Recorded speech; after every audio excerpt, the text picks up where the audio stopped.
Hi, welcome back to this DE block, today focused on the issue of communication. Canvas offers instructors a variety of means of connecting with students. We should use the variety of communication tools within Canvas to encourage our students' participation in our classes and to provide positive and necessary forms of instructor presence in the class.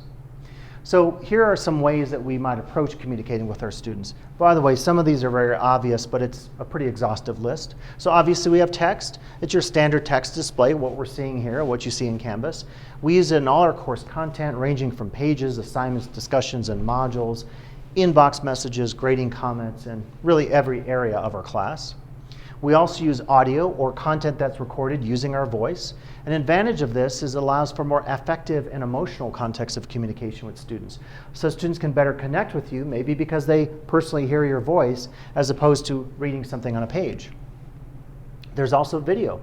So it's content that, like audio, is recorded using your voice but brings in your physical presence through the audiovisual means.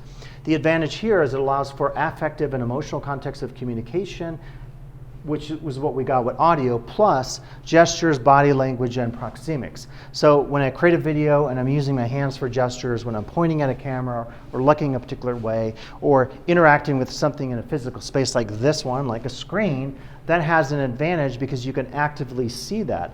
There's a lot of research out there, for example, with Facebook. Video-based information sent out on Facebook gets watched or used over, I believe, 84% more often than text-based information. So there's an advantage potentially to using some of this communicational content like audio and video over, say, text means in your Canvas class. There's hybrid. There's combination of text, drawing, images, video, audio, Zoom, VoiceThread, and of course various apps like the Marco Polo apps that often get used in a language class. So a lot of us use these in a multitude of ways, and very often the use is what we call a hybrid use. So here are some tips for effective communication in your class. Use the methods of communication in your Canvas class that suit your content style and approaches the best. Do consider at least using more than one method of communication in your class. We often talk about multiple methods of approaching learning in your Canvas class. Different methods of communication can be effective at that. Now, there are also some accessibility considerations we should be on top of. You should maybe message students early on, send an announcement, or create a survey that provides them the opportunity to let you know their preferred or appropriate method of communication.